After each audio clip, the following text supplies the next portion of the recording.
All right, good morning, everyone. Hello, and welcome to the PreStream Podcast for Saturday, May 14th, 2022. I'm Darkside Phil, and ladies and gentlemen, nice color change there. Today is a very special day because, ladies and gentlemen, today is my 1-year anniversary spectacular. How you doing? Hopefully you're doing well and you're ready for some... Color changed again. Hopefully you're ready for some fun today and good variety on a marathon-style stream, right? But what is this the anniversary of? Well, ladies and gentlemen, this is the anniversary of my return to YouTube as a full-time content creator and streamer. Allow me to explain and lay the groundwork for this. This is really starting to irk me. Hold on one second. I hate it when it does this. It just did it twice more. That's much better. I don't even care if I look pale like a zombie as long as I stop blinking like a freaking Christmas light. Okay. Allow me to explain. Ladies and gentlemen, in 2008, I very silly... in a very silly manner, pointed a digital camera at a television and started recording myself playing gameplay. At the time, I never imagined that 14 years later, this would be my job and the longest running job I've ever had in my life, and that I'd be known all over the internet for doing it. Pretty crazy to think about it, right? Over the years of me being a YouTuber, things have changed. I first started off as a full-time YouTuber, only making on-demand videos for YouTube itself. Then later on, I adopted direct capture and live streaming, and I ended up becoming more of a hybrid, although my focus was mostly on on-demand videos. Well, all that changed in 2017, because in 2017, YouTube suffered what's called the adpocalypse. It lost most of its ad revenue overnight. And when that happened, I had to make a big life-changing decision. Am I going to try to do something else or completely change the format of the content that I put out? So I did the latter, and became a full-time streamer that was interactive. But I realized that to be a full-time interactive streamer, I was going to have to go to Twitch. I had streamed on Twitch previously. I didn't really like it because after a year and a half, I was being treated in a way that I felt was not fair, especially with the limitations that they had on streaming, etc. But it just made sense. If you needed to get noticed for being a full-time streamer, you had to be on Twitch. It was the place to be. So, for over 4 years, I built my channel and my business on Twitch. I had... at one point, over 1,000 subscribers. I had a tremendous millions upon millions of views over there. Hundreds of thousands of followers over there. Yeah, it was good. It was good. And then it all came to a screeching halt about a year ago. I don't know what is up at Twitch. They have had a complete different mindset change when it comes to who they want on their site, when it comes to the way that they actually run their business. But in a nutshell, they're completely unprofessional. They don't even abide by their own rules. And at any moment, they can just say, hey, screw you, get off our site. Which is exactly what they did to me, with literally no warning, no escalation process, no 3-strike system like you're supposed to get. It was just, you're gone. When I asked for justification as to why, they claimed that I use hateful speech. No, I don't. Sorry, Twitch, I don't. You can try to justify it as much as you want. Maybe you can pull 3 examples of me doing it over a 4.5-year period. That is not enough to warrant me being removed from your partner program. It's just not. And the bottom line is that tons of other people over there do tons of risque things all the time and never get punished for it. Somehow I was targeted as someone who didn't belong in their partner program and was removed like this. Not even, like I said, not even like, oh, here's a warning, here's an escalation system. It's just, you're gone for literally no justifiable reason. When I asked for the justification, they ghosted me and never responded ever again. So, after about a month of me trying to make it over there without any kind of subscription revenue or cheering, I said, screw this, I've had enough. The straw that broke the camel's back for me was when I was streaming Returnal, and I basically was trying to say a word, but I started reading another message in the middle of me saying it, and it basically was a jumbled mess what I said. It was like blah, blah, blah, blah, all together. Someone false reported me claiming I had said the N-word, which I didn't. If you watch back the clip, you can blatantly tell I never said it. It's a jumble of words. It's me basically tripping over my own, sentence. I never said that at all. They suspended my channel claiming that I had said the N-word, and then later that day removed the suspension, citing that they had made an error. That was the end of it for me. I said, I'm done with that business. I'm never going back. A place that they will punish you, but never show you the evidence of something you did wrong, not tell you you're doing anything wrong so that you can change the behavior they don't like, and then just on a whim completely shut down your entire business because they're stupid and they don't know what the fuck they're doing. So Twitch basically, within a span of a month, completely shut me down from ever wanting to work there ever again, and I'm not going back. I'm just not, okay? So that being said, I moved my entire business, upended it, moved it over to YouTube, and plopped it right down here on DSPGaming, okay?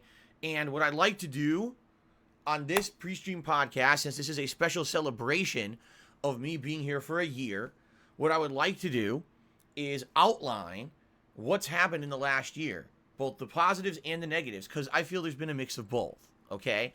I also want to tell you a little bit about the future, what I have planned, for this channel, okay?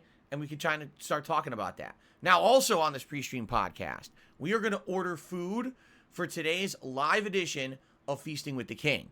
And ladies and gentlemen, we have a definitive winner. The winner of the food selection is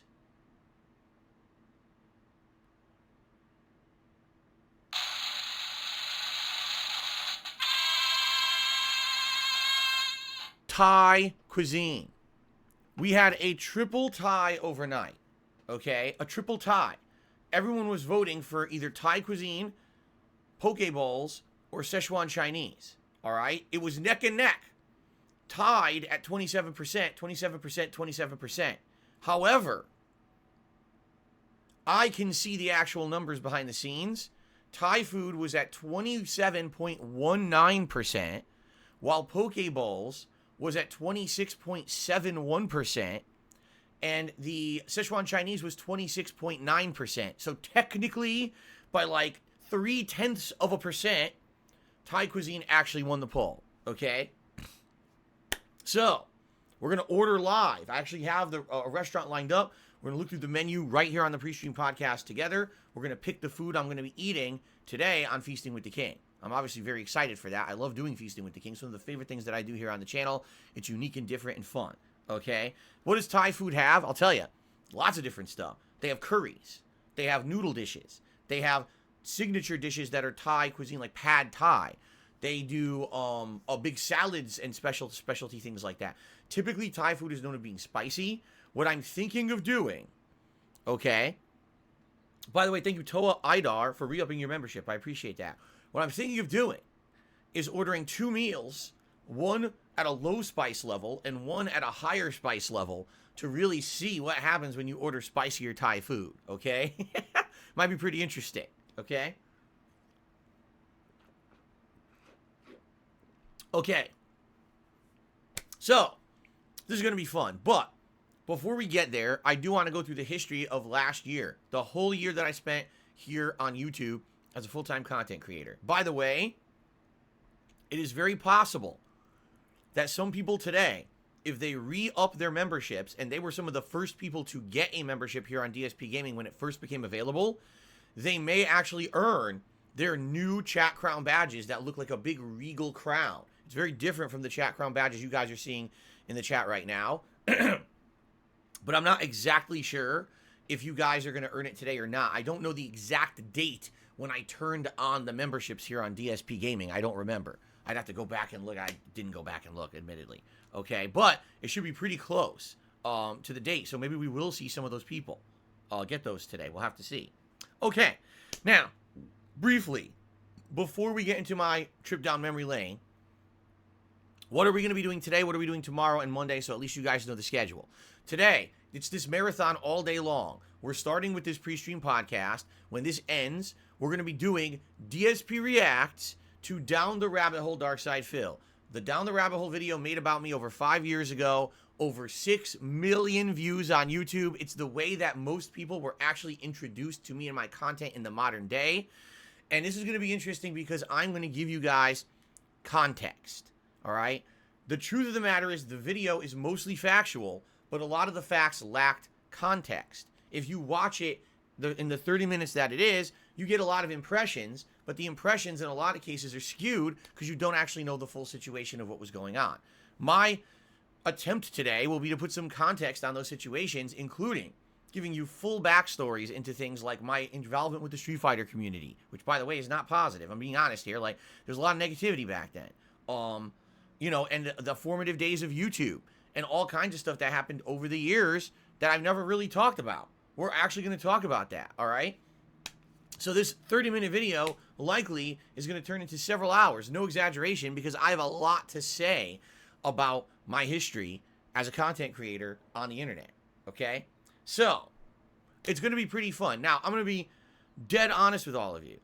I do not feel at all that this is going to be something that's going to bring in tons of attention. I'm serious. I don't think so. I think that when I reacted to the Wings of Redemption stuff last month, that was what brought in attention because, number one, that's someone who I've always heard about on my streams through you guys, the viewers, but I never actually knew the truth of the matter.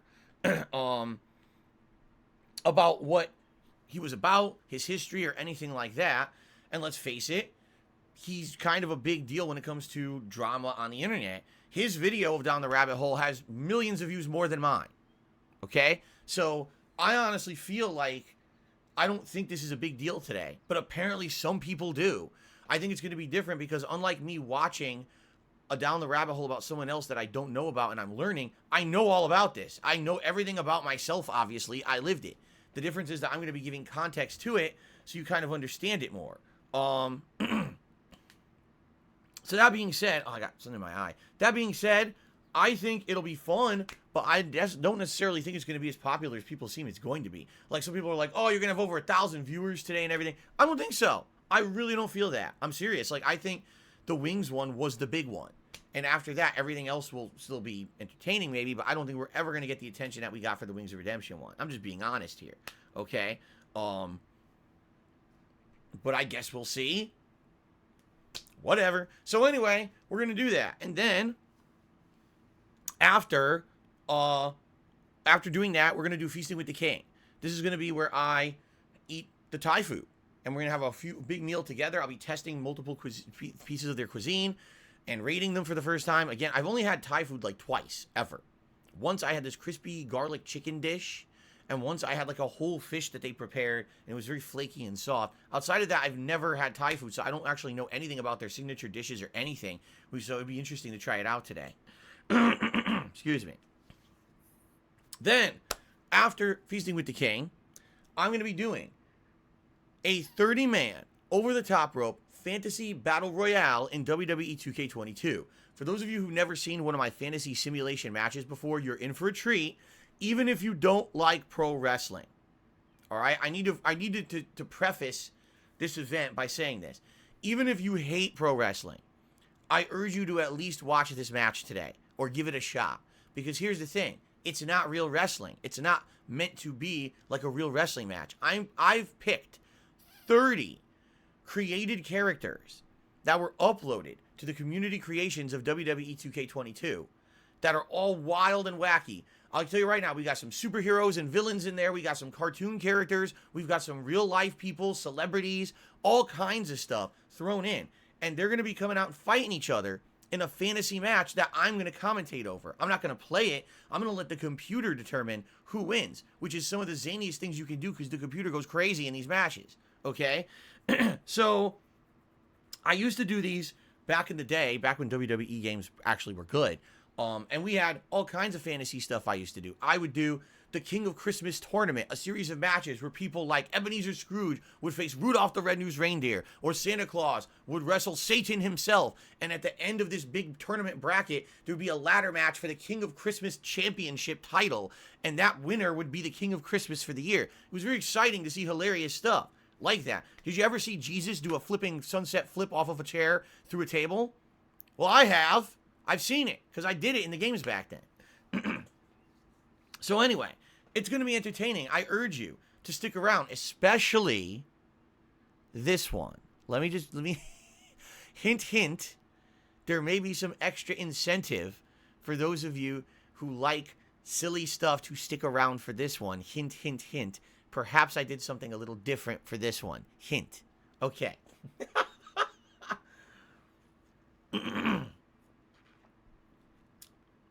All right, now typically, these battle royales last a while. Want to know why?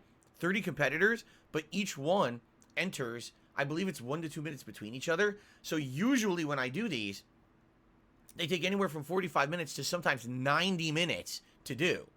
Okay? So I actually, if you do the math here, usually this PreStream podcast lasts to like maybe 12:30-ish, especially because I'm going to be going down memory lane today in regards to YouTube and how we did this year. And we're going to do some shout outs and Q&A at the end of it.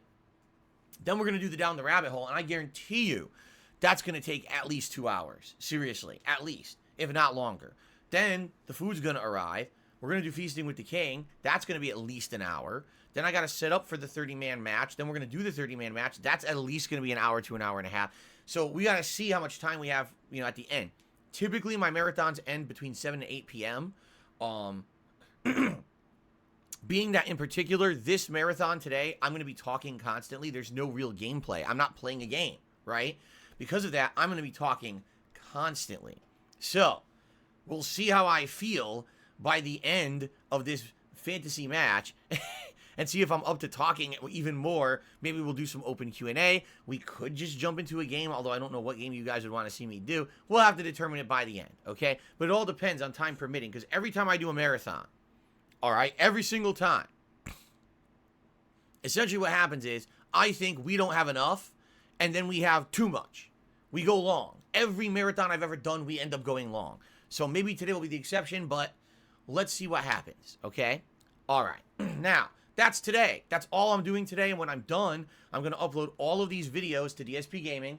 So for those of you who cannot stick around for the entirety of today's stream, please, by all means, watch on demand after the fact. Now, one thing you'll notice, okay, my tips goal is not really going to change today. I'm essentially going to leave it as is. I'm going to leave it like a normal tips goal, okay? But please understand that I'm only streaming this one marathon stream today. Typically on a normal day, I have 2 streams, and I have goals for that day. That's usually, I'm trying to raise $150 per stream. So, for me to essentially hit my quotas for today, I need to raise around $300 in tips today. Now, I'm not saying that's going to happen. I don't know if it will, but it should, considering the length I'm streaming today, it sure would be great if we could. But the rewards are going to stay the same. You still get gunner glasses at $50. You still get a hat at $100, and you still get a vest at $150. I'm not changing the goals or moving the goalpost. We're going to leave those rewards the same, but I'm hoping that I can still hit my goals as if this were 2 streams rather than just 1, because I certainly, it will help a lot, okay? All right. Awesome. Tomorrow we're going to get back to regularly scheduled gameplay.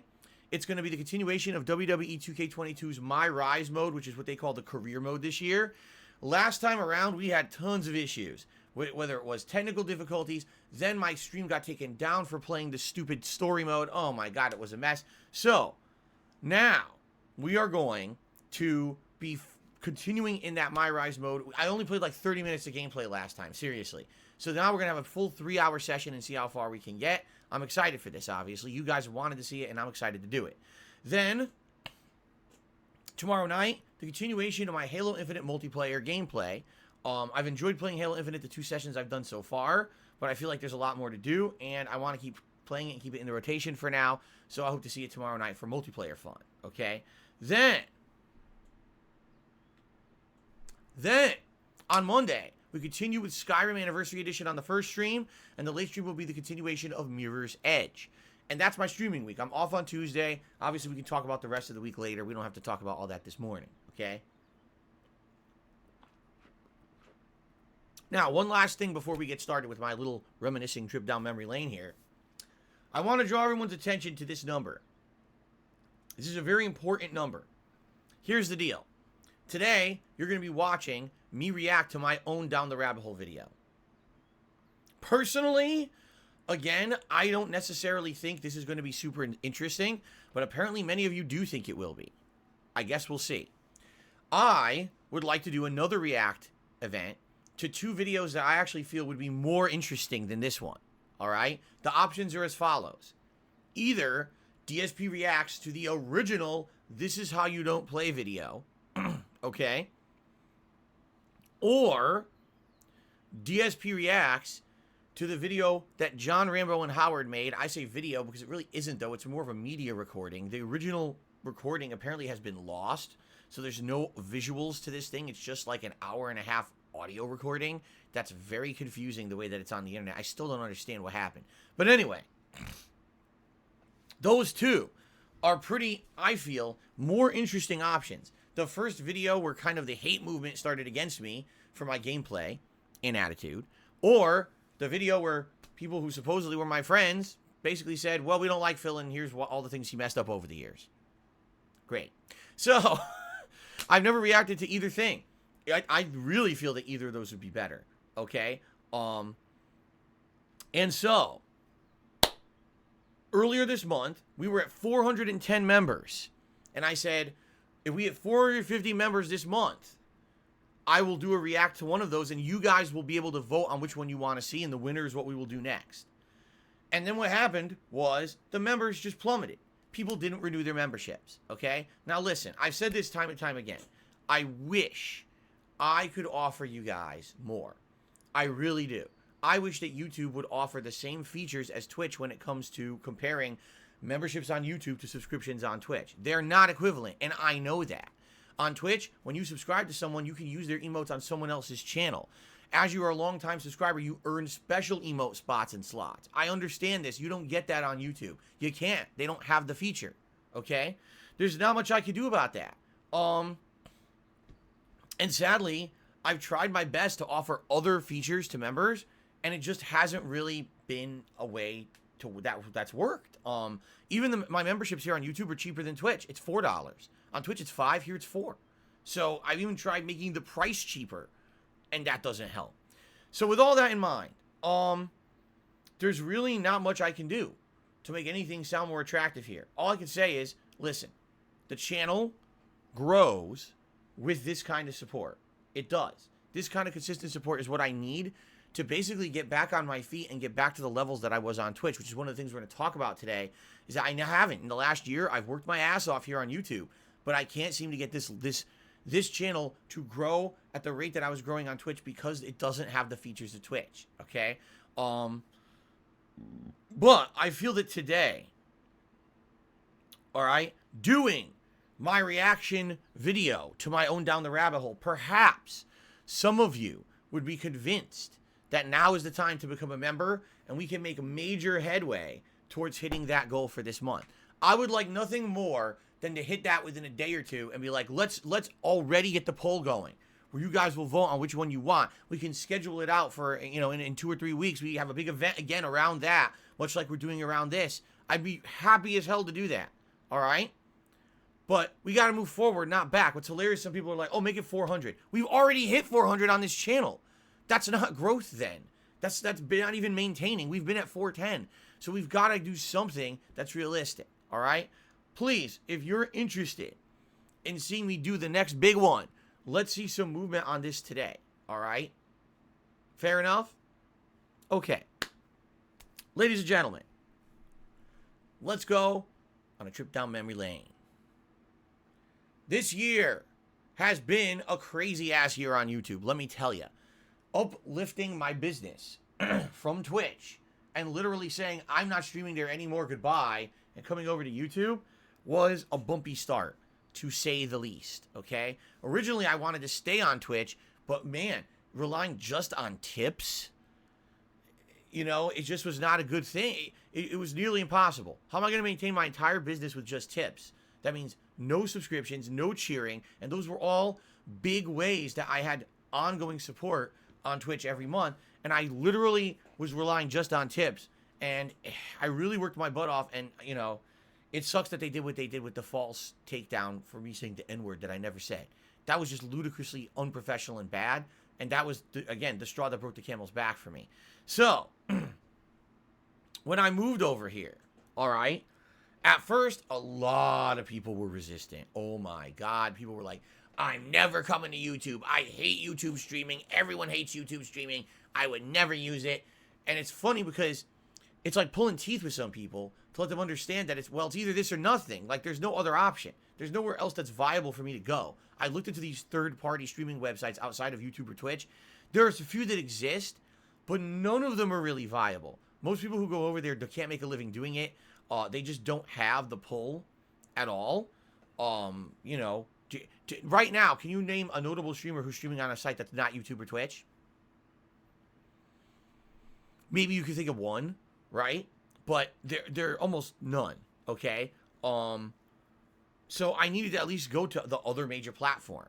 And immediately, the first problem, all right, the first problem that we had here was that moderation was atrociously bad. What you guys are using right now on stream for chat is not actually a chat room, okay? Over on Twitch, they utilize a chat room client called IRC, Internet Relay Chat. It's always been like that. By the way, shout out to Jared Jackson, who just became an ultra supporter of the channel. Thank you so much. That's the highest tier, and that helps a ton. So thank you so much, Jared. I really appreciate that. Okay, so moderating on YouTube is almost impossible, and here's why. This is not a chat room. On Twitch, it's a chat room client. There's common chat room commands you can use. There's all these tools in place. On Twitch, if someone is talking, you can click on their name, and immediately their whole chat history pops up because it's a history of that chat client. And you can see everything they've ever said. You can see if they've been an ongoing troll, if they've been banned before, how many times they've been banned, or if they've been timed out. You can see all of that, okay? That's incredibly useful data for a moderator, okay? Here, there's nothing. There's literally nothing on YouTube. Even to try to even moderate in general is a nightmare. If someone's name scrolls off the screen, you can't even find the comment anymore. You can't. Sometimes you want to, I want to kick this person because they said something nasty. Well, here's your drop-down menu. I'm not even kidding. I'm going to read this to you right now. You click the drop-down menu next to someone's name. Here's what it says. Go to their YouTube channel, pin their message, report them, remove the message, put the user in timeout, hide the user on the channel, and add as a moderator. Allow me to repeat myself. Hide the user from the channel, which means ban them, and add as a moderator are literally next to each other in a drop-down menu that moves with the chat. So you're trying to moderate someone, and then you click the wrong thing because it's moving. I'm not even kidding when I tell you I probably have accidentally modded over a dozen people this year because the fucking thing is a piece of shit. I can't believe how bad it's like, what brainiac thought, let's put ban and make a moderator next to each other in a drop-down menu. I mean, yikes. So, that's just one of many, many, many, many examples of how this chat room is ridiculous. This chat room is a running log of comments on a YouTube video. YouTube considers this stream right now a YouTube video. It doesn't even count it as a stream. It counts views like a YouTube video, ad revenue like a YouTube video, and runs comments like a YouTube video. There's no separation between, you know, a stream and a video on YouTube. It's all the same product according to them. And so it's really hard to moderate properly. And for that first month that I moved my business from Twitch to YouTube, oh my God, it was bad. We immediately started finding out some really terrible things about YouTube. For example, at one point, many years ago, when you created a YouTube channel, they would ask you, well, what do you want your channel name to be? Oh, I want it to be DSPGaming. Okay. And YouTube would assign you the website, youtube.com/DSPGaming. And then later on, they changed it to youtube.com/users/DSPGaming. And then at some ambiguous point in there, they decided no one would actually own any page. Instead, they were going to change your channel to a random combination of characters, letters, and numbers that you don't even know about unless you go into a page within a page within a page in your settings on YouTube. So even though DSP Gaming says DSP Gaming, that's actually not the address of it. It's really this really weird code thing, okay? But basically what happened is, when they changed it, from being, oh, you're actually DSPGaming to you are a random combination of characters, numbers, and letters. Essentially now, anyone on YouTube can use any name, including ones that are already taken. Meaning, anyone can copy anyone and pretend that they are them.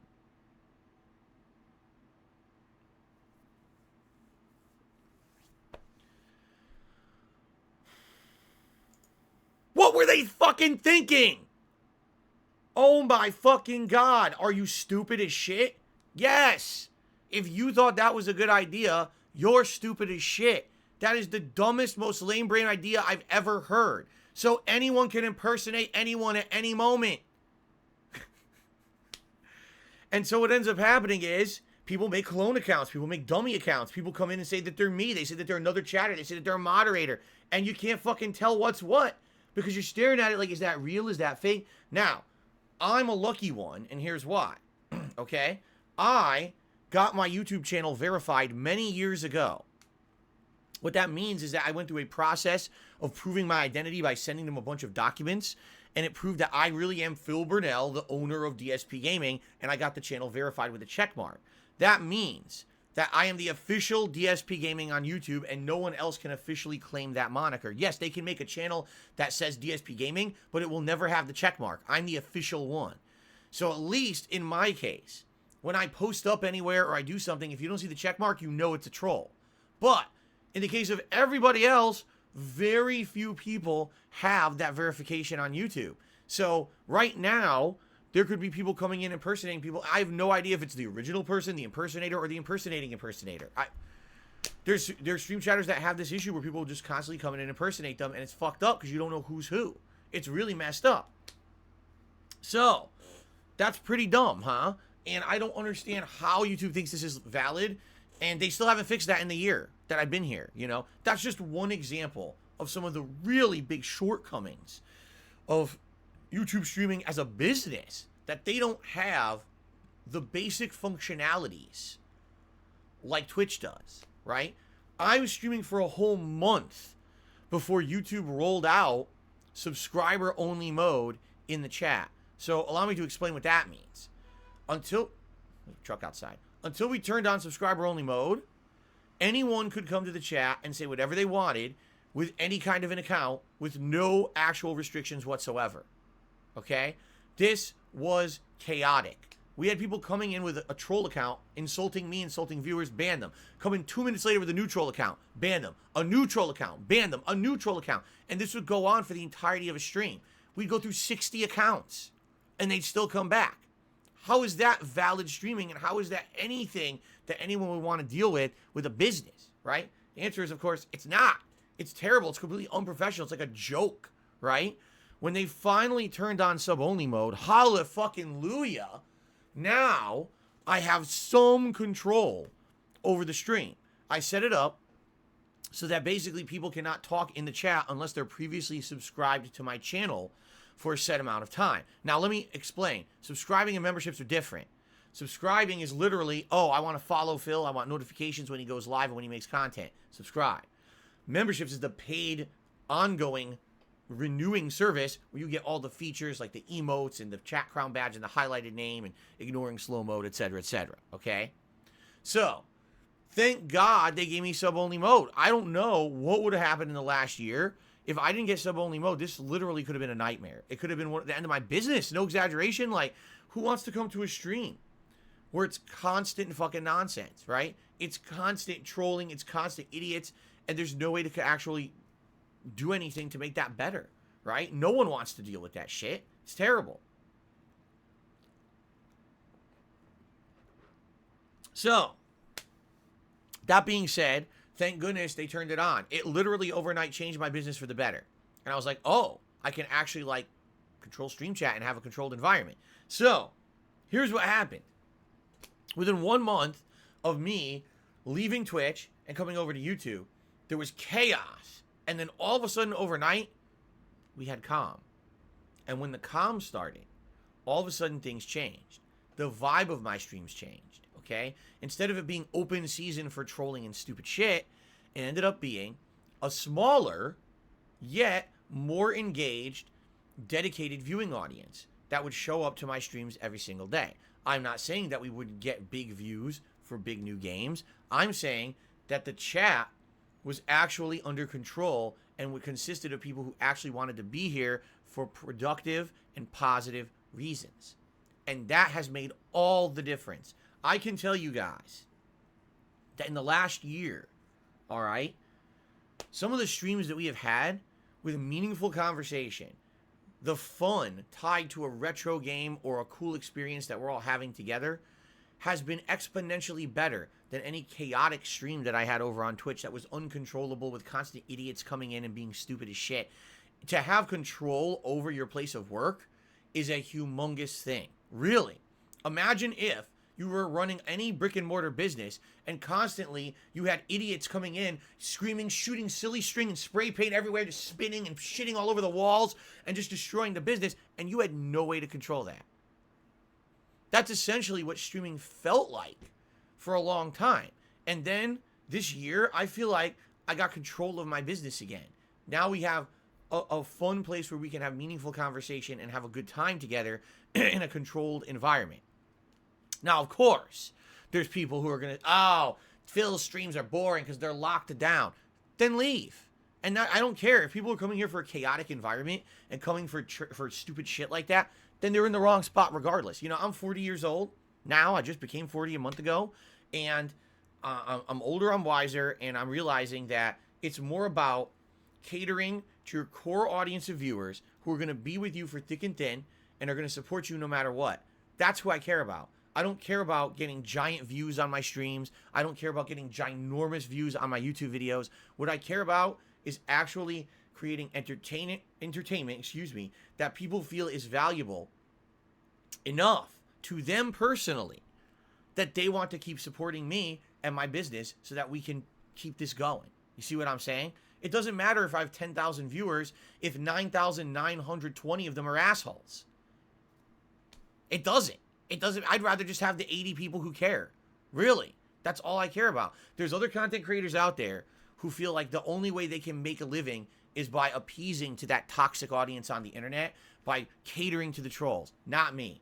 I never want to be there and I never want to go there. Now, in some cases, I am broadening my horizons. Literally today, I'm reacting to my own Down the Rabbit Hole video. That's a little different because I'm doing it on my own terms. I'm able to create meaningful content out of the negativity about me on the internet. And that's a lot different than letting those assholes run rampant all over myself and my business. Okay? So in a lot of ways, even though there's certainly been a lot of negatives about being on YouTube, which I'm going to outline shortly, okay? One of the major positives that I've had over the last year, I've almost had an eye-opening realization that this kind of content, this kind of streaming, is way more meaningful to me and my viewing audience who cares about me than I ever had over on Twitch.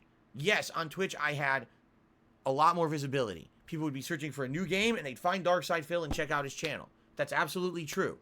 But that never equated to people who were going to care about me long term. It was just short-term flash in the pan views and that was it. But here, I have an audience that cares. And that means something. It means a lot, okay? So, yeah, that's really what I've learned in the last year, okay? Now, obviously in the last year, I've made some really definitive changes to the style of content that I put out. I went from being someone who just did raw gameplay constantly, okay, to someone who now does a full-fledged daily morning podcast, right? We talk about all kinds of topics, whether it's me and my streams in general, whether it's gaming news, whether it's anything else, because sometimes I have open Q&A sessions, and this is fun, because this gives us opportunity to have interaction and have a social aspect to my streams before we get into the meat of whatever game it is that I'm going to play that day. And it allows me, when I pick up this controller and start playing, to focus on that game and not say, oh, well, we're just booting up for today, so now let's ask me 100 questions and I can't focus on the game because I got to answer your questions for the first hour, right?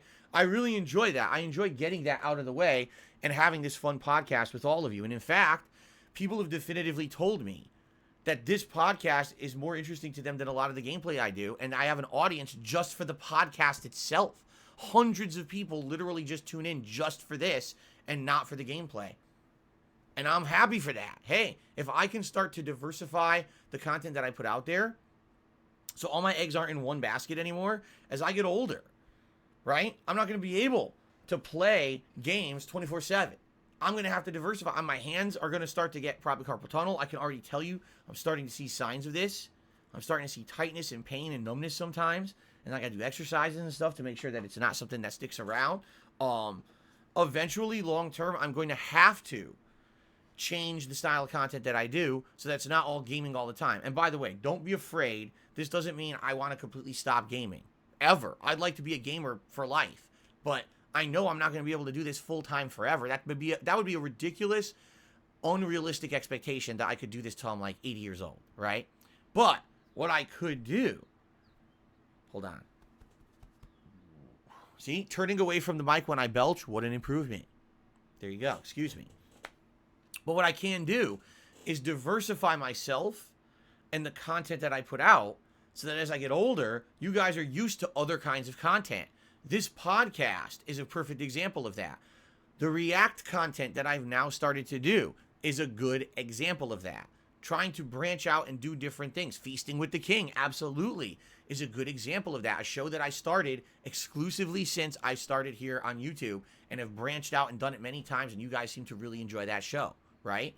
So, I'm excited for the future because the future means improvements and diversification of content.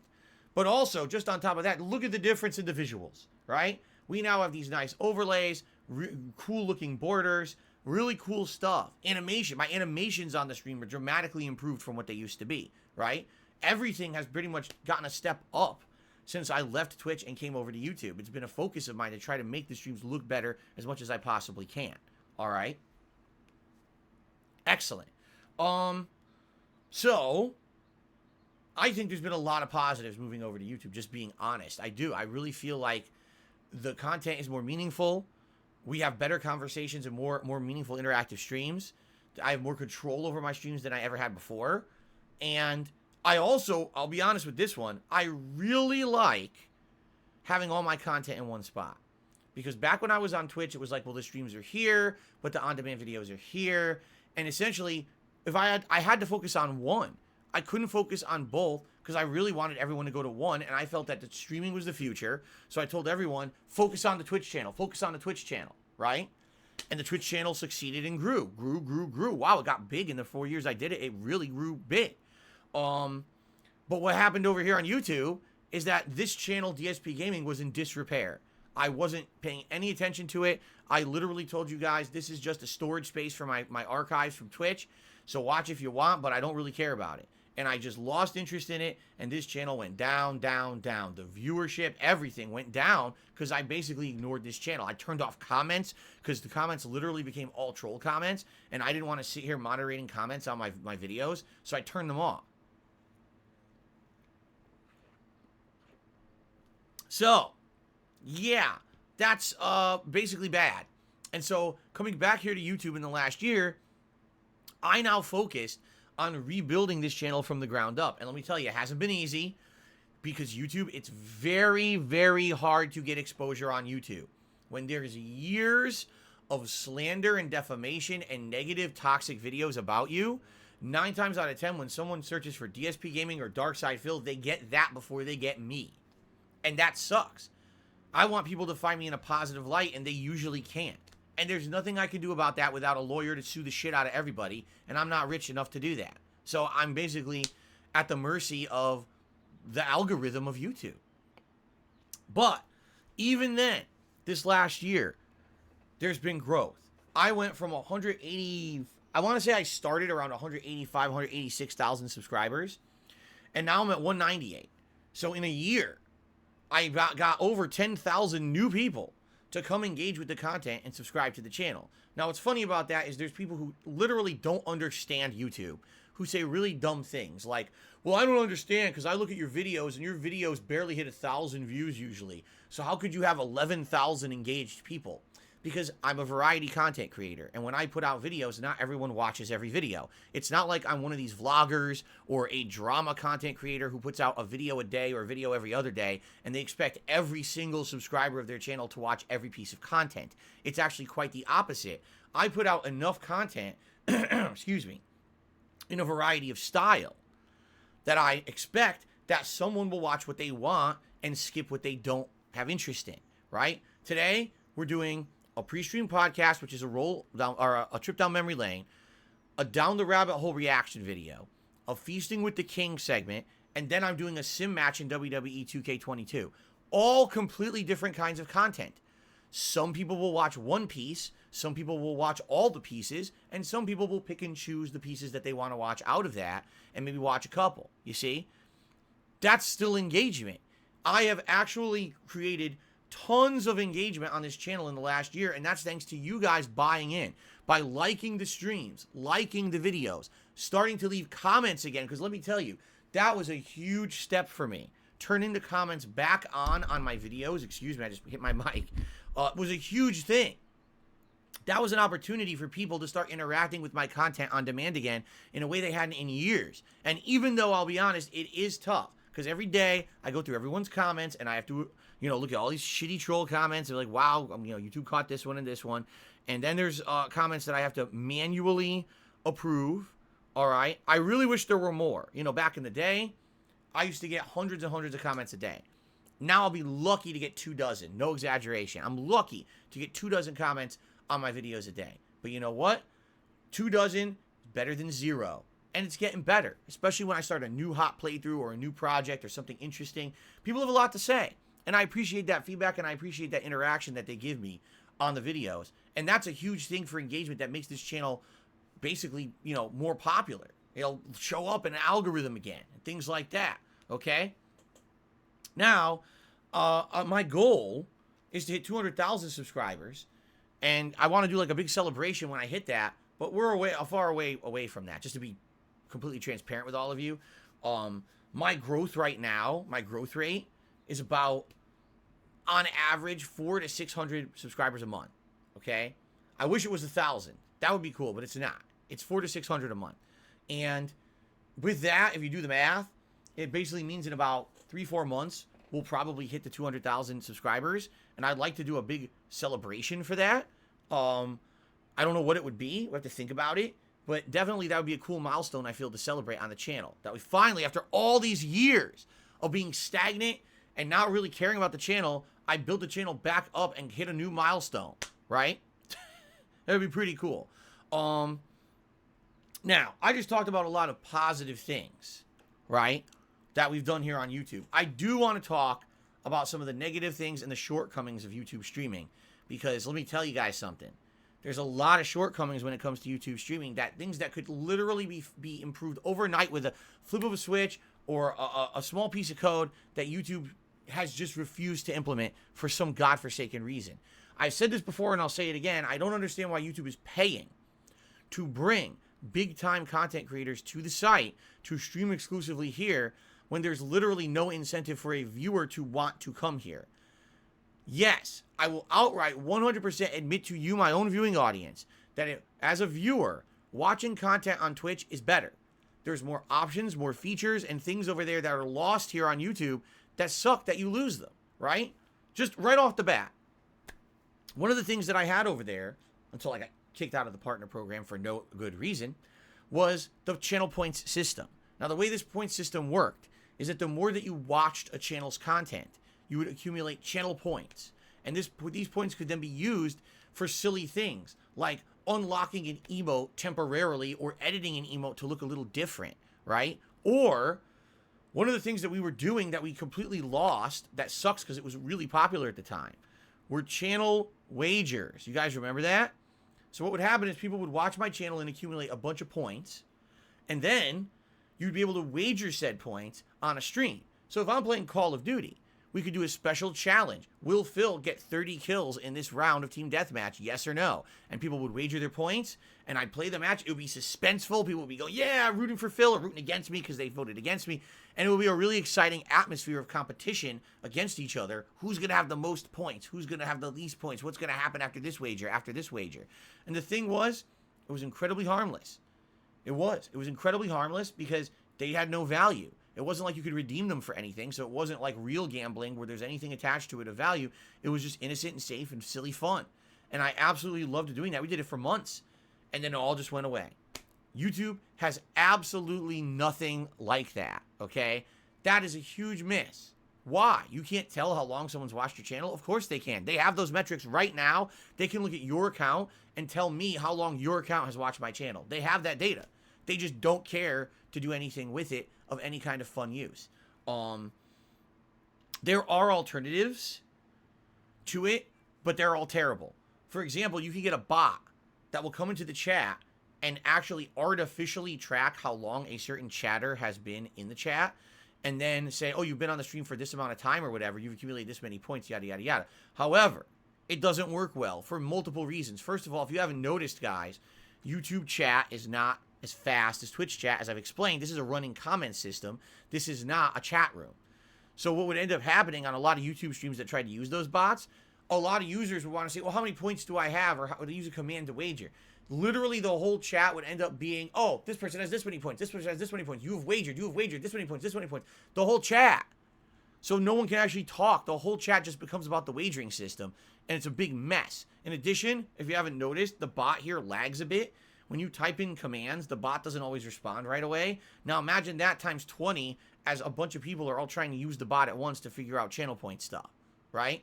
And then in addition to that, on top of all of that, okay, the way that YouTube does streams, and this is really weird, and it is a shortcoming of YouTube, I feel, that I want to call out here, and YouTube should improve this. As I stated, YouTube does not treat streams any different from on-demand videos. It assumes your stream is an on-demand video and treats it as such. So this stream right today for this marathon is a set video on YouTube with a URL you use to access it, and that's that. When this stream is done, it will become an archive of the stream and become an on-demand video that you can watch, okay? But let's say I'm going to stream tomorrow. Guess what I have to do? I have to make a whole new location to stream. You don't come back here to watch the stream tomorrow. You got to go to a whole new page to watch the new stream. This is a giant shortcoming of YouTube. It's insane amounts of extra work. It creates so much redundancy. On Twitch, it's not like that. On Twitch, okay, when you stream, there's one location, your channel page. That's where you're streaming. And that's always where you're streaming, and it never moves. It's always the same location. Everyone can bookmark it. Everyone can just go there every day, and it's always the exact same stream. It's super duper easy. Ease of use like out the wazoo. I don't understand how YouTube doesn't get that people want ease of use for streaming. The fact that you have to have a totally different URL, a totally different stream setup every time you want to stream is asinine. It literally doesn't make any logical sense except, oh, it's easier for them to code it like that. Great. You know what? There's a lot of things in life that would be easy if you do it the easy way, but they suck. We want something better. We want something nicer for our audience as content creators on YouTube. We want to have a one-stop place to look and find the streams. Right now, all I can tell you is go to the main channel page of DSPGaming, and if a stream is live, you'll find it there. That's all I can tell you. There's not even a URL. There was a URL. It was youtube.com/DSPGaming/live. Or was it live DSPGaming? I don't even remember. But I was using that every day. Guess what? It stopped working. Just one day, it just stopped working. You try to use it, it shows you a stream from 2 days ago now. This is what happens on YouTube all the time. They go, oh, we just improved something. Oops, on the back end, they disconnected 20 other things that worked and were very useful, but they didn't test it, so they didn't know that. This happens all the time on YouTube. So this is just a prime example. Something incredibly useful, something everyone liked, having one URL for streams. Oh, doesn't work anymore. Oh, well. Oh, thanks.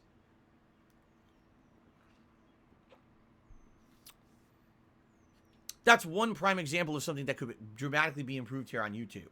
Another is having the functionality of subscriptions on Twitch carry over to the memberships here on YouTube. As I told you guys, I absolutely would love if we could get people to become members because it helps the channel, but I've exhausted my options of what I could literally do here with a membership.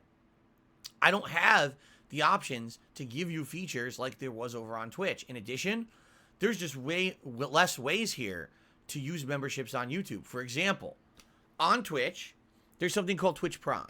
For those who don't know, if you're a subscriber of Amazon Prime, which is a twofold service, it's a delivery service where when you subscribe, you get free 2-day shipping. Anything you order off of Amazon.com that qualifies. It's a lot of items, by the way. And you get access to Amazon Video, a whole on-demand video service, including original programming, television shows, movies, all kinds of stuff. So tons of people worldwide are Amazon Prime subscribers because they like both of those services. If you're an Amazon Prime subscriber, you also get a free Twitch Prime sub, meaning once a month you get a free subscription to any channel on Twitch. Okay? YouTube offers nothing like that. They could, because YouTube has a subscription service called YouTube Premium. I want to say it's around like $12 a month. I could be wrong. It's around there. Now, what is YouTube Premium? You get a few things. Number one, you don't have to watch ads ever on YouTube. Ads don't exist for you.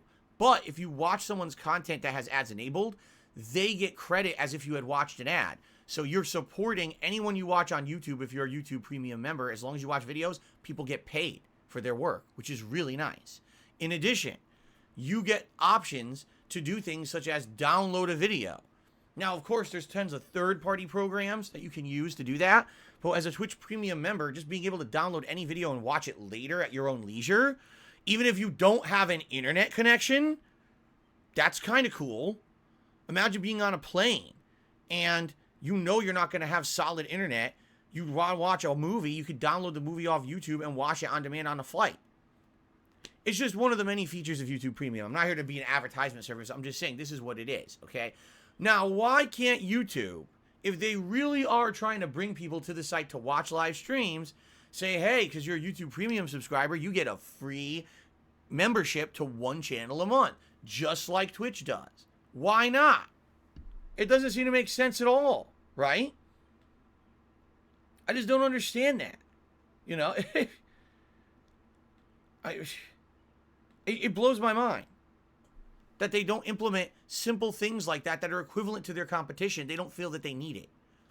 JadFX says it's fucked up because, hold on. It's fucked up because on mobile, you don't show up on my homepage, although you're usually the only person live. I need to check my tags for live or manually go to your page. That's the other thing, too. That's what we're going to get to next, okay? When it comes to visibility and discoverability, YouTube is fucking terrible, all right? And I know this for a fact from being a YouTuber for so many years. It's almost impossible to get noticed on YouTube at all unless you already have an audience. Going viral is increasingly rare these days, and getting any attention on anything you do on YouTube is almost impossible. You set up everything the way you're supposed to. Please subscribe to my channel. Please set the notifications on. Then you go live, no one gets a notification. Why not? Because it doesn't work. Because YouTube, again, the coders think they're smart, and I just improved the site. Oops, you disconnected 12 services. But no one knows because no one tested it, and everyone else has to find out on the back end that shit doesn't work. This is one of the things that happens all the time. In addition, on Twitch, there's a hub where you search for things. For example, let's say the hot new game this week is God of War Ragnarok, okay? You can search God of War Ragnarok, and everyone who's streaming it will come up. You can sort by viewership. You can sort by all kinds of criteria. Discoverability is really good for that over on Twitch. On YouTube, good fucking luck finding anyone streaming what you're looking for. They have a streaming page search engine that doesn't really work. Remember, they used to have their own YouTube gaming area? That flopped because it didn't ever work right. It's just a nightmare getting noticed over here. It's like, you need to know exactly the location of where the content is to find it. Or you have to have like the most ridiculous detailed search criteria, like typing in DSPGaming God of War Ragnarok live stream. Now it'll come up. But if you just type in God of War Ragnarok DSP, you'll never get it. That's how YouTube is. It's just discoverability is absolutely terrible. Okay? It is a huge loss because years and years ago, this is something we're actually going to talk about in today's Down the Rabbit Hole video. I was known as one of the more prominent YouTubers for gaming. Whenever I put out videos, I would show up in the first few pages of search of YouTube because I was such a long-standing content creator. I had that prominence in search engine results. I was in the algorithm. And then overnight, I had to delete a bunch of videos to save my business. And when I did that, YouTube kicked me out of the algorithm. And since then, I can't get back in it. Very rarely do I show up above anything positive. It's always a bunch of negative shit about me because my channel was kicked out of search results. So it's really fucked up that because of the way the algorithm works, that I can't get my content noticed on YouTube. And it's the same thing with these streams. I could be playing the hottest new release and putting out a really good stream, and no one would know it on YouTube. Only people who know who I am and are looking for my content find it. I'm not getting any outsiders really coming in. Now, what I will tell you is this. In the last few months, people have started liking the streams, liking the videos, leaving comments on the videos. That's called engagement. That's actually the criteria YouTube uses to determine if you show up in the search algorithm or suggested video results. And since I really started pushing this heavily in January and February of this year, and since people have now started doing it as a regular thing, like today, I really haven't really mentioned it that much. We already have over 100 likes on the stream. Thank you for that. That consistency has allowed my content to start to actually kind of move over into those results again. So people have actually said, hey, I don't even watch your content and you showed up in my results and I clicked and I'm actually having a good time. So I just want to tell you, I found you through, suggested videos or related videos or whatever. My friend Grog from back in the day, we used to be old school Super Turbo players, competitive Super Turbo players in the Street Fighter community, had not talked to me or seen or heard of me in years, was searching in January randomly on YouTube and found me streaming Resident Evil 4 because people had liked the stream enough that I showed up in the algorithm. He shows up, watches the stream, and we end up doing a fun Super Turbo session together. Do you see? When the algorithm works, it's awesome. The problem is, it's so hard to get it to work with the amount of toxic shit on YouTube. It's so hard to punch through it. And I've been here for 14 years. And my channel can't get through some toxic asshole who just sits there and craps on people constantly. Like, what is this, fucking stupid? Yes, the way YouTube is run is incredibly stupid. The people in charge don't actually even understand what's going on in their business. Because if they had a big picture view and they looked and they saw the toxicity, you really think they would like that? Do they think that's advertiser friendly? But they don't. They're so up their own ass with things like, oh, we want to be like TikTok. Let's do YouTube shorts and shit. They don't see the big picture of what's wrong with their site. And I know that now, being here a full year, trying to make this business prominent again, trying to build this business, I now understand that it's going to be very hard to ever get viewership outside of my core audience. I know that. Now, the good news is my core audience is incredibly supportive.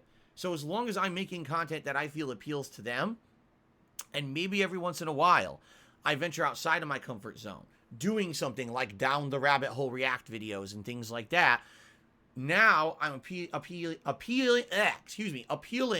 to the core audience, but also I'm pulling in a few newcomers here or there.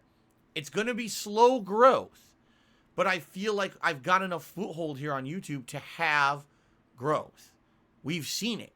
We have absolutely seen it. Engagement is up. Overall viewership on particular streams is up. It depends on the stream. Some games, no. Other streams, yes. Like if I'm playing a big AAA release, the viewership's actually been dramatically increased. But then, of course, there's the core audience games like old school throwback stuff, right? And of course, subs. Like I told you guys, we have seen distinct, direct, constant sub growth. It's not fast, but it's still growth. And any growth is better than no growth, stagnation, or shrinkage. No one likes shrinkage of any type. Okay, the last thing that I want to talk about, all right, because this will summarize the whole thing and then we'll end this segment, we'll get to shout outs. The one thing that I absolutely love about being here on YouTube full time, all right, unlike when I was on Twitch for over 4 years, I can be myself and I don't have to feel like I'm constantly walking on eggshells, watching what I say or how I say it, or God forbid, I accidentally say a naughty word. I'm not going to be just banned from the fucking site with no recourse or defense or way to fix my business. That's literally the situation you are in 24 hours a day, 7 days a week on Twitch. At any moment, you rub someone the wrong way, whether it's a moderator or someone running the partner program, legal team. Yeah, legal team my ass. You're so fucking legal. You're a bunch of fucking idiots. Anyway, anyone over there can just at a moment's notice say, we violate our own terms. You're gone. Here on YouTube, they don't do that shit. If you actually do violate a rule, they'll warn you. They'll say, listen, you violated the rule. Maybe you get a temporary suspension or you get a warning, right? You don't immediately get kicked out of the whole fucking site. That's ridiculous. This is supposed to be my business, and you're going to treat me like a 5-year-old, right?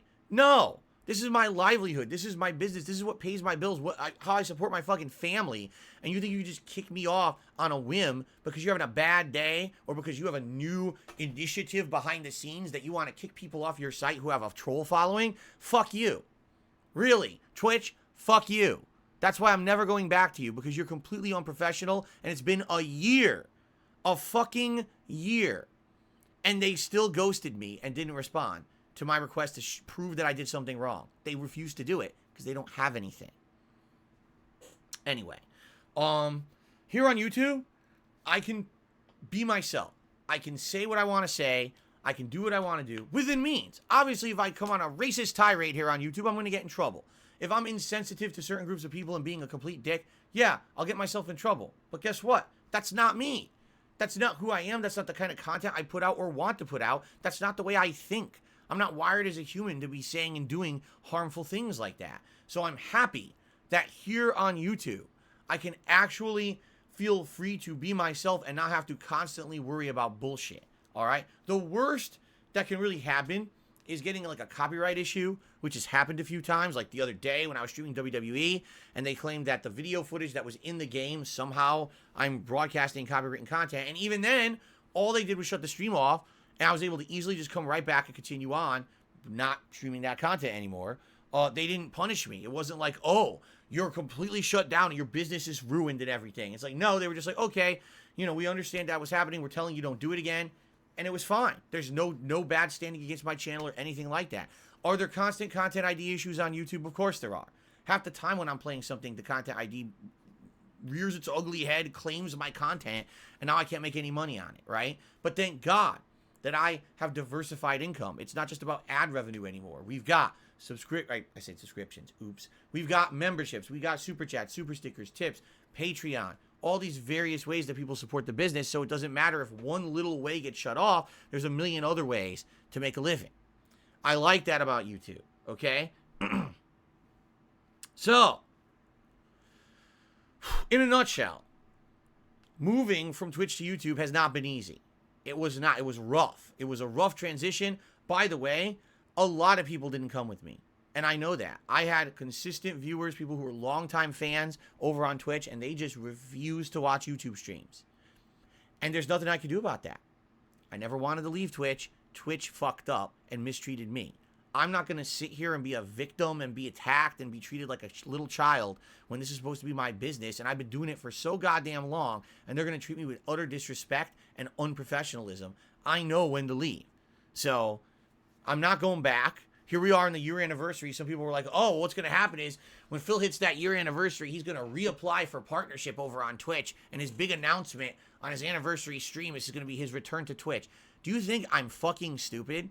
And I hate to say this, anyone who goes back to Twitch after being mistreated like that, I'm sorry, you're just really stupid. They're just going to do it again. You are never going to be immune to it. It's not like it's a learning process. Oh, I just won't do those things again. They're going to get you anyway. They don't care. They don't care about you or your business. The fact you keep going back, what do you have, Stockholm Syndrome? Do you like being abused? I don't. I want to be somewhere where my business can flourish and not have to worry about that shit constantly. And I don't have to do that on YouTube. I can grow my audience here and feel safe and feel like this is a place where we can all have a great time together on a daily basis and not have to worry about, can't turn on my stream today because some asshole flagged me for bullshit I didn't do. I mean, you got to be out of your mind if you went back there. Really, I mean it. You got to leave. Now is the time to get the fuck out of there. Really. When you see the holes in the sinking ship, you can either keep trying to plug them, or you can say, fuck this, I'm going to this other boat. Maybe it's a smaller boat, it ain't as shiny and appealing, but at least the boat floats, right? That's my attitude anyway.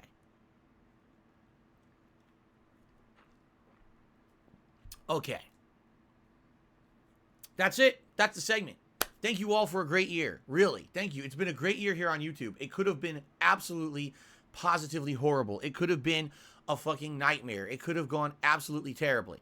But it went well because of you. Let's do some shout outs. Then we're going to order Thai food. And then we're going to get to the show. I know what you guys want to see. Oh, yeah. So first of all, let's do some shout outs before we do that. Here we go.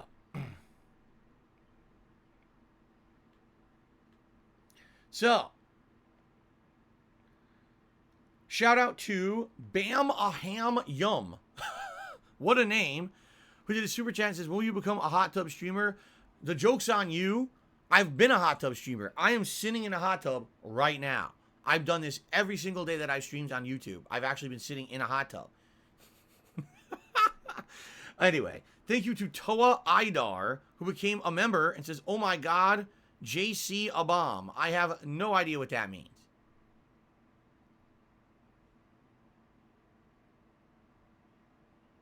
But thank you for the super chat regardless. Oh, by the way, it looks like, who was that? Oh, I can't read it. Hold on a second. It's insanely tiny ant-sized text. Pocket Aces. Okay. That's really small text. Shout out to Pocket Aces, who became a channel member or re-upped their membership this morning before the stream had started. Also, thank you to Jared Jackson, who became an ultra supporter on today's stream. So here's what I'm going to do. If I start noticing that there are a lot of people becoming members today, I will periodically check the membership total and update it. I will do that before we start with the next segment of today's stream. Because we obviously want to see growth today. I'm hoping we can get towards 450. Okay? Tutti Frutti did a super chat saying, how do you manage to always stay positive overall? I mean, it's not easy. Especially with a lot of negative stuff thrown my way. But overall, I would say my overall life experience is more positive than negative, you know? And, you know, maybe I'm lucky. Because, again, you take a look at a situation like we just watched the Wings of Redemption down the rabbit hole a few weeks ago. And I hate to say it, but I really feel like his life had a lot of negativity and bad stuff behind the scenes. Mine is not like that. Mine has positivity and good stuff behind the scenes. And for the most part, my streams are great. I have great positive time here. So as much as the idiots, all right, are doing negative shit on a constant basis, I don't care. I pay no attention to their bullshit. I don't. You know, I don't care at all about that. You know, right now, some idiot just did a super chat to try to give attention to the negative idiots out there, saying that there's a restreamer. Okay? All right. Hello, 1,200 idiots. Hello to all of you. I hope you enjoy the content that you're watching illegally. Really, I do. I don't care about you. You're nothing to me. You're like a fart in the fucking wind. You're one of these pointless morons out there on the street that's a mouth-drooling fucking idiot that I don't care about. I'm appealing to my audience, not to you. So go watch someone else's illegal restream and circle jerk each other into oblivion. You're an insignificant person. You don't matter. I don't care. Shout out to Dine, who has just become a member for 2 months in a row. Thank you for the support, Dine. He says, by the way, stay out of the ladies' restroom. That's good advice. I guess I'm going to have to do that. Okay. On the tip side of stuff, let's do some shout outs. We start off with Slayer, who did a $1.50 tip this morning. And Slayer says the following. Congrats on your 1-year anniversary returning to YouTube. Thank you. Thanks for reading my email and checking back on my suggestions. I did. I actually finally last night took some time to look at Slayer's suggestions for some future React content. His question is, out of the video or the channels that I checked out, what would I think of them? So he suggested 2 different kinds of channels. This is interesting because, you know, as I said, in the future I'm going to look to diversify my content. And you guys really seem to like so far the 2 React projects that I've done. I guess you'll see if you like this one today, right? And Slayer wanted to suggest a variety of stuff to look at to see if I might want to react to that kind of stuff in the future. So the first channel that he suggested was a very factual channel. And what I mean by that is, even though the videos were quite short, maybe around 5-6 minutes in length, they covered a lot of data. And I feel like this is a fascinating channel for people who like science or like statistics. The video that I watched in particular was a video about, realistically, how deep could people drill on the Earth's surface? Could they get to the center of the Earth if they wanted to? And after watching the video, without spoilers, the answer is no, at least not now with modern technology. But it outlines all the attempts people have made to drill into the surface of the Earth over the years, okay? And it was very fascinating. But it wasn't anything I think I could really react to in any kind of an intelligent manner. I don't know anything about the subject. I don't really have anything to add. All I can really say is, oh, that's fascinating. Oh, that's interesting. Oh, I didn't know that. Boring. That's the kind of React content I think is shit. If someone has nothing to add at all, I think that's crappy, okay? Now, there's another channel, all right, that I watched. And that channel was kind of interesting. This particular person covered topics that were meant to be like, let me put it this way, like urban legends, but not really. Because, again, I don't know. I didn't corroborate and I didn't research the channel. But supposedly the guy covers factual topics. Things that really happened. Like, for example, there was a house where there was axe murders in the 1800s. So a group of supposed paranormal investigators went in 2014 to do an overnight investigation of the house, and one of them committed brutal suicide in the house. Although no one had any idea that the person was suicidal or ever had any tendencies of this, they killed themselves. Interesting. And it's interesting not only to hear the story, but to comment on that, like say, wow, I wonder what happened there. And, that could be kind of interesting, I feel, right? I feel like that could be something that maybe has potential for a React-style video, okay? However, I don't know if anyone like that would ever allow me to react to their content. I like the suggestion. I would have to look into it. So I'd say thank you, Slayer. I would say one was a hit and one's kind of a miss. But the hit may work out if I do end up reaching out to that person in some way. We'll see. Okay? We'll see what happens. Chocoboko tipped $1.50 and says, I was hoping that Thai food would win, and now that it has, I'm going to order Thai soup for lunch. It's good to be cultured sometimes. Yeah, they have soups too. They have all kinds of stuff, like I said, and we're going to see because we're going to look at the menu in a moment. It looks like they have entrees that are like their own specialties. Then they have soup dishes, salads, noodle dishes, and curries. So a lot of variety of stuff there that I could try out. Let's see here. An anonymous tipper to the $1.50 saying, this will be a great stream.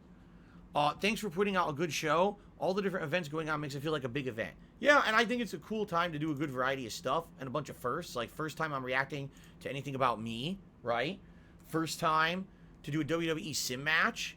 First time trying out Thai food with you guys. Like a lot of firsts. It makes it feel like an epic event. Haseo has tipped $5, and as of now, that's the top tip of the day. So I'm going to go ahead and add that to the leaderboard. I just want to remind everyone while I'm doing this, today I'm only doing the one marathon stream. Normally I would do 2 streams with a $150 tips goal on each. Today I'm just doing the one.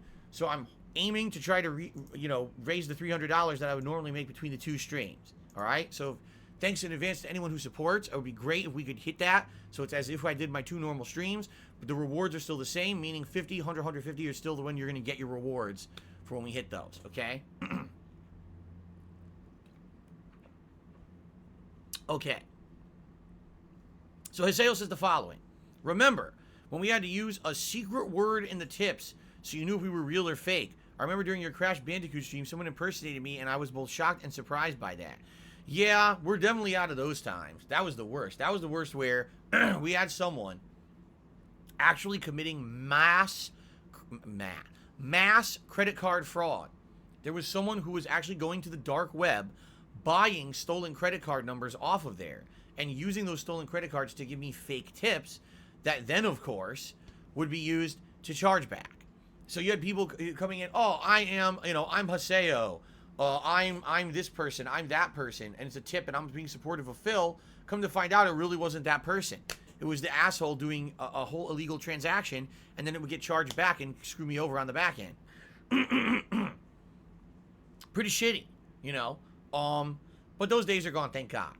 Thank you for the tip. Play Cool 18 to the $1.50. He says, you just made 40 recently. Last 2 weeks, I just turned 30, but rather than feeling pressured or stressed out, I want to have a family or a job by now, still studying.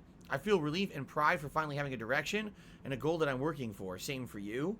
You know, when you have a goal that you're working towards, it can really make you feel like a motivated individual, like you want to hit that goal. If you don't have any particular idea where you want to go in life or set goals, you can feel like you're kind of floundering around in a lake and not knowing what direction you're going. You know what I'm saying? Like if you're in a lake, like I want to go over there to that shore because it looks cool because there's a bunch of cabins. Over there, it looks like there may be a fairgrounds. Over there, there's some nice trees. Yeah, you have to head in a direction, not just sit in the middle of the lake, right? For me, my goals are I want to grow this channel. First thing, I want to hit 200,000 subs this year, and I know I'm going to do it within a few months.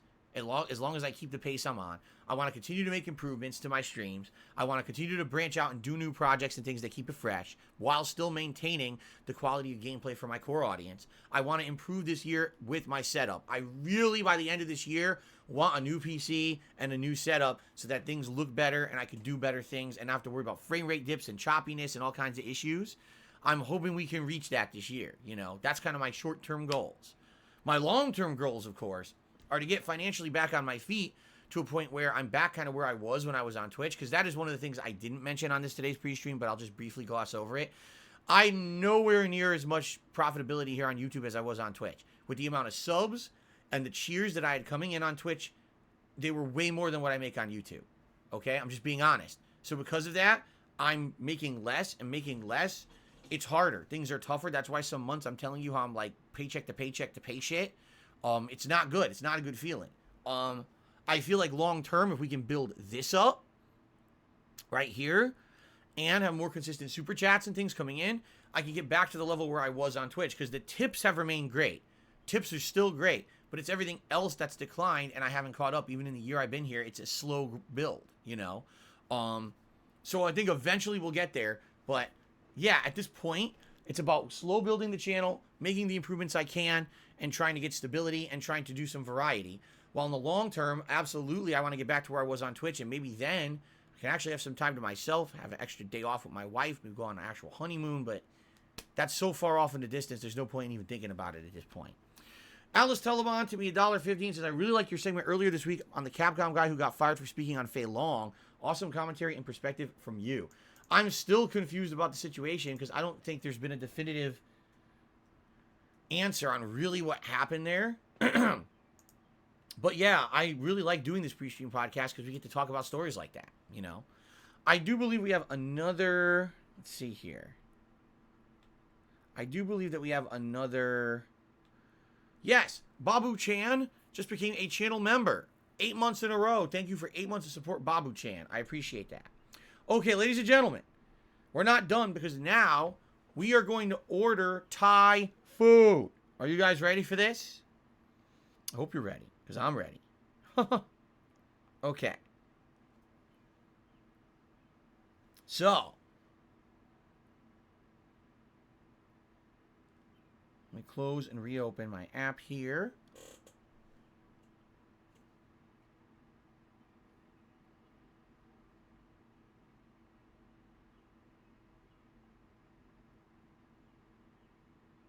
Oh.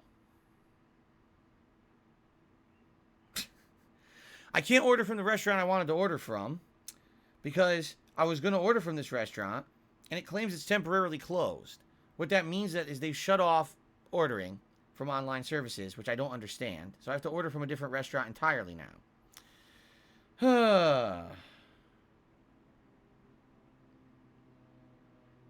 Let's take a look here. Oh, I'm spelling it wrong. Hold on.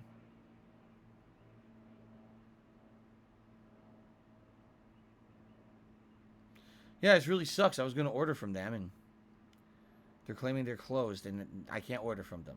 That's bullshit. That sucks.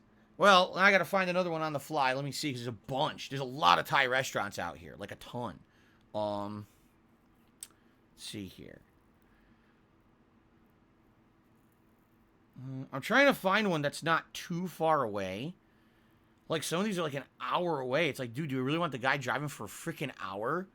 Like, that's not going to work. It's going to end up being cold, right? By the time it shows up.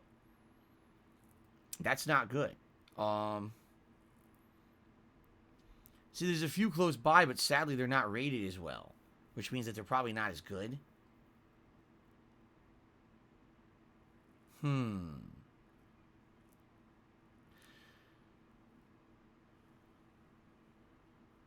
course, this one has a discount, but they're not rated as good.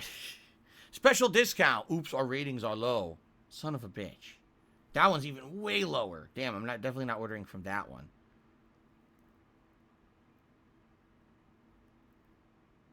Yeah, it's weird. A lot of these shut off their delivery stuff for today for some odd reason. There's like 6 or 7 of them. The highest rated ones, too.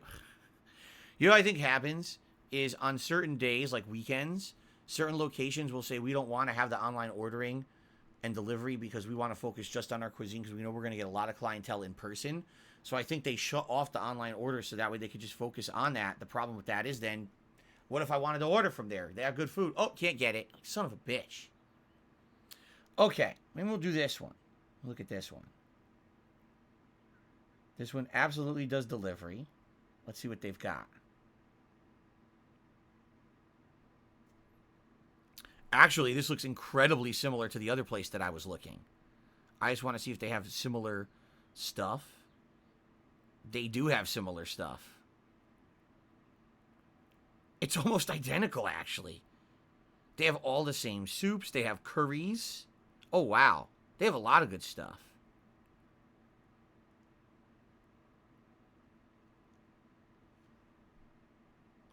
Oh, my God. They have gluten-free noodles. Gluten-free. I guess you know what it is. I think that all their noodles are gluten-free. They are. All their noodles are gluten-free. Oh. Okay, I think we're going to go with this place. This place looks like they got a good variety of stuff. Okay? All right, we're going to order. You guys ready? So I'm going to go through the menu today. Here's what it says are some of the popular Thai food items. Okay? The classic pad Thai, of course. This is thin rice noodles with egg, bean sprouts, scallions, cabbage, ground peanuts, and your choice of protein. And the proteins are beef, mixed veggie, chicken, pork, tofu, fried tofu, or prawns. Now, one of the signature things about Thai food is that they all have spice levels that you can select. So today, I want to get like 2 dishes to try with you guys. So I'm thinking, one, we should do a relatively low spice level, like maybe a 2 out of 5. And another one, maybe we'll go like 4 out of 5. I don't want to do 5 out of 5 and make it inedible. But I'm thinking maybe go like 4 out of 5 and really try to get a spice level going, you know? So, pad Thai, that's a typical thing. That's a typical Thai dish that everyone gets, right? Now, there's one that I've had at a different Thai restaurant. It's called crispy garlic chicken. Crispy fried chicken, sauteed in a rich garlic sauce and crispy basil. I'm going to be honest with you guys. The one time that I got it at a different restaurant, I didn't like it. It was really sweet. Like, this crispy chicken is basically has a glaze on it, and the glaze is, like, really sweet, sugary, or even, like, honey. And then it's just, all you taste is garlic, basil, and sugar. You don't even really taste the chicken. So, I don't think I want that, especially because I've already had it before. I don't think I want that one. Pad See-Ew. What is this? Thick rice noodles, eggs, broccoli, and a sweet soy sauce with your choice of meat. They actually are showing you with the shrimp, but you can get it with a lot of different stuff. That looks pretty good, actually. Pad See-Ew. Now they have all right, let's actually go into the individual sections, okay? Salad. Do I really want to get a salad? When they have other stuff, do I really want to get a salad? I mean, here's what they have. Prawn papaya salad, cow crab guy, larb guy, yum now salad, and yum woo sen. I'll just read one randomly. Yum now salad, sliced beef, lettuce, cucumber, tomato, red onion, cilantro, and a lime vinegar dressing. It actually sounds good. But guess what? It has the spice level. They even spice their salads. at this place. That's interesting. But anyway, I get the feeling you guys probably don't want to see me eat a salad, right? You want to see me try to eat, something different. Right?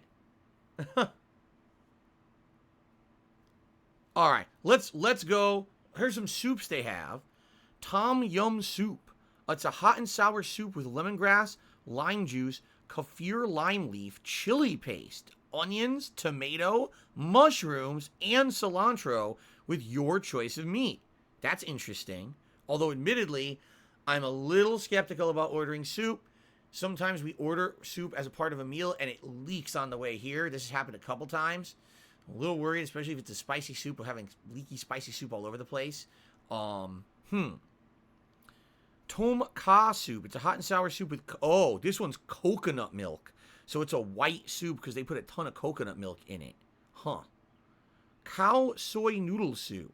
Thin egg noodles, bean sprouts, yellow curry. So it's in a yellow curry sauce. Crispy noodles, crispy shallots, lime and cilantro with your choice of meat. These all look good to me. They seriously look all good to me. Okay, here's some curries. Let's go through the different kinds of Thai curry, because I know nothing about any of these. Maybe we should order one of these. I'm actually strongly considering one of these. Okay? So, Penang curry paste, coconut milk, kaffir lime leaves, bell peppers, and basil with your choice of meat. Right? That sounds pretty good. There's yellow curry, which is cashew nut, carrot, bell pepper, onion in a yellow curry sauce, as opposed to the one that has the coconut milk in it, right? Penang is the best. Oh, yeah. Red curry, bell peppers, bamboo shoots, basil, red curry, and coconut milk. Green curry, which is zucchini and eggplant, bell pepper, basil, green curry paste, and coconut milk. These all sound good. I probably like any one of these. They all sound delicious. Massaman curry. Potatoes and carrots with pineapple, onion, and massaman curry sauce. That's like an orange curry sauce. Or pineapple curry. Special curry blend with coconut milk, bell pepper, pineapple, and your choice of meat. They all look good. They're all good, man. Oh my God.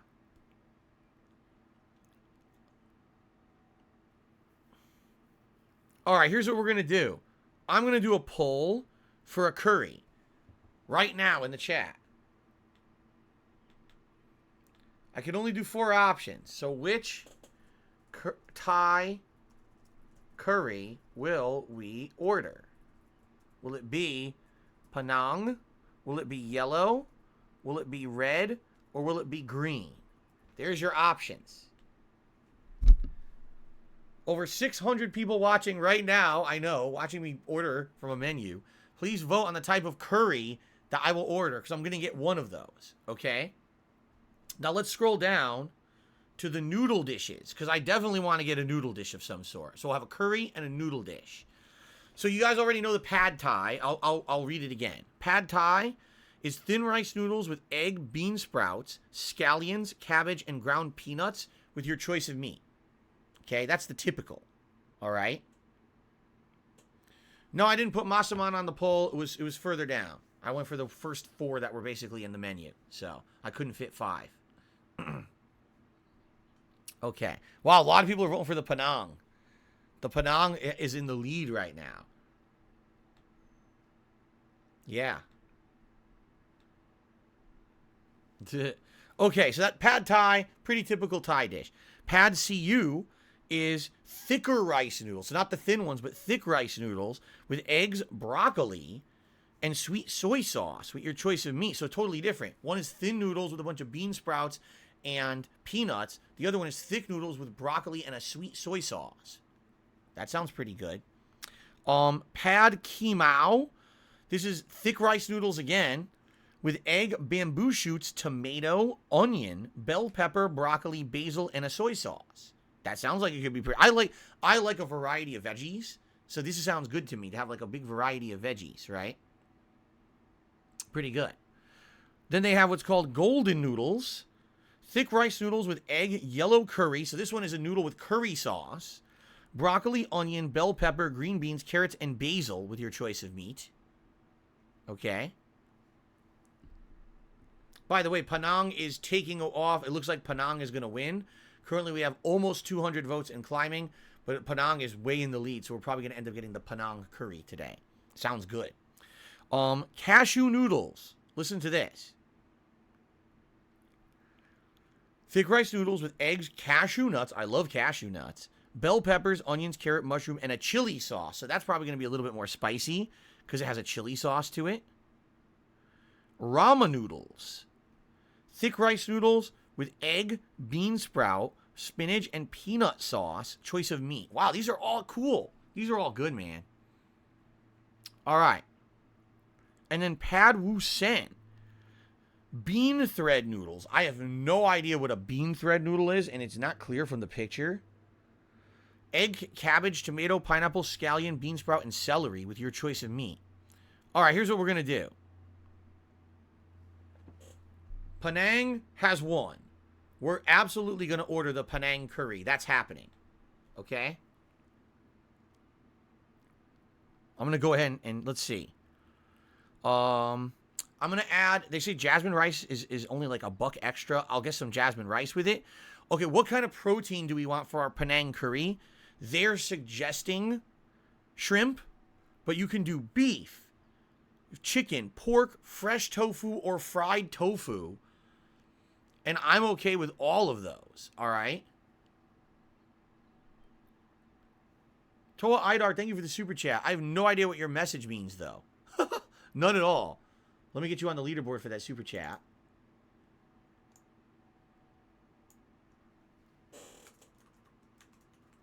Okay. Oops. I don't know what happened to the O. Let's see. A lot of people are saying chicken or shrimp. Clay JT says try fried tofu.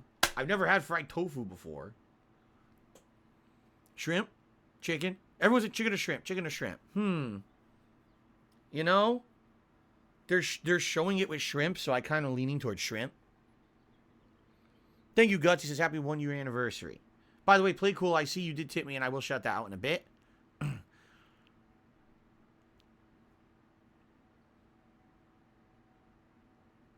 You want me to read it, Toa Idar? It doesn't make any sense. He says, I do not make mistakes of that kind. I want orange. It gave me lemon lime. It's the maintenance man. He knows I like orange, and they do it on purpose. I have no idea what that means. It must be a quote from something. Okay. I have no idea. All right. How about this? Let's do shrimp for the curry, but let's do a completely different protein for the noodle dish. Okay? Oh, wait. I got to select my spice level. Ooh. Okay. Do we want the noodles or do we want the curry to be spicy? Because one of them I'm going to do, it's up to 5 stars of spice. One of them I want to do 2. And one of them I want to do 4. Okay? Should the curry be spicy or should the noodles be spicy? Hot curry with the shrimp? Oh, man. Oh, it's going to burn my fucking mouth out. Curry. Everyone's saying make the curry hot. All right. I'm not going 5 because I'm not crazy. I'm going to go level 4 spice level. Okay.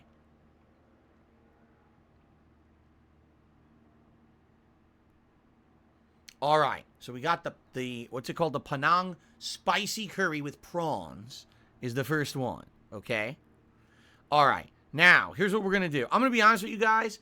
I don't think I want to do pad thai. I've had pad thai before a long, long time ago, but still I've had it. It's good, but I kind of want to do something completely different.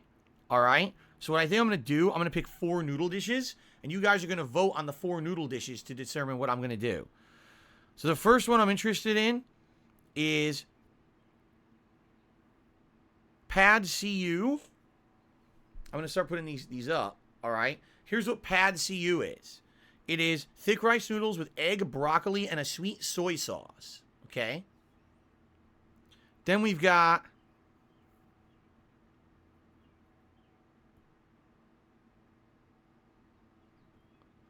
Pad Kimao.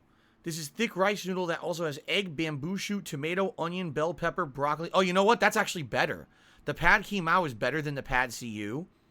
So I'll actually say, forget Pad CU. The first option will be pad ki mao, and here's what it is. Thick rice noodles with egg, bamboo shoot, tomato, onion, bell pepper, broccoli, basil, and a soy sauce. Okay, that's option number 1. Option number 2 is golden noodles. Thick rice noodles with egg, yellow curry sauce, broccoli, onion, bell pepper, green bean, carrot, and basil. Okay. Option number 3 is this cashew noodles. Thick rice noodle with egg, cashew nuts, bell pepper, onion, carrot, mushroom in a chili sauce. So every sauce is different. First it was soy, then it was yellow curry, now it's chili. Okay? And then the last option is called ramen noodles. This one is thick rice noodles, eggs, bean sprout, spinach, and a peanut sauce. So every one of them is different. Let's put these up in a poll, and I'll re-explain to you guys what they are. This is cool.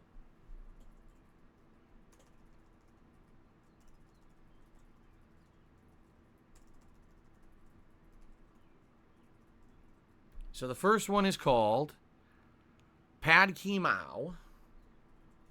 Oops.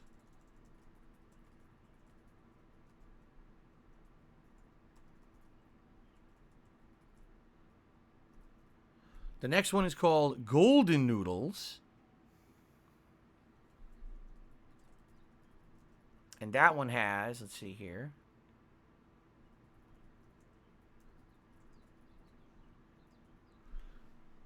Curry sauce. The next one is cashew noodle.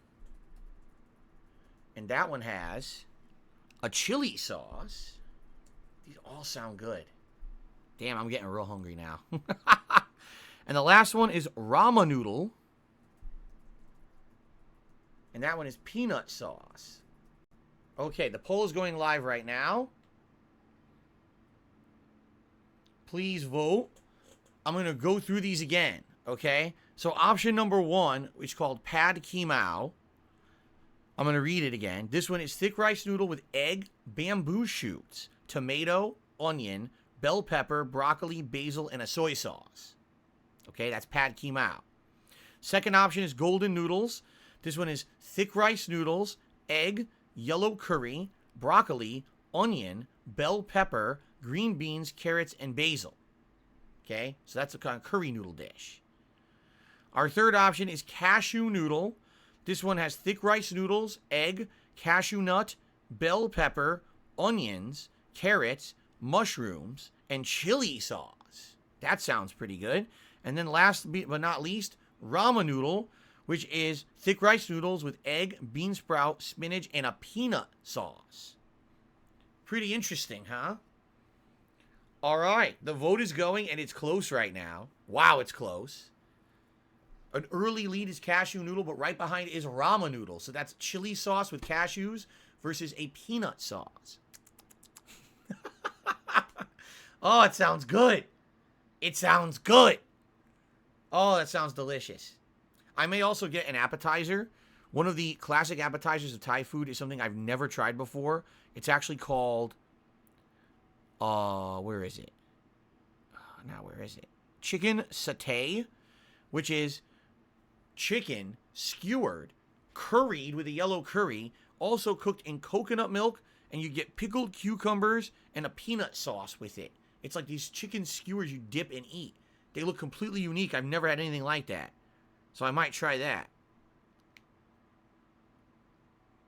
All right, currently cashew noodles in the lead. Please keep voting. We still have around 600 people, and we've got about almost 200 votes now. Let's keep it going. Haseo's are making him hungry. I'm not surprised. In the meantime, shout out to PlayCool18, who tipped $1.50. He says, it's funny, despite being 10 years older, late in living life, it feels much better now than at 20. I feel the same that is for you, comparing to where you were at 30 versus 40. It took us long to get here, but what we have now is way better than 10 years ago, and it feels nice. So what PlayCool is alluding to or referencing is I've said recently, I feel now at 40, my life is way better than when I was 30. Seriously. Like, my life right now is a much nicer life.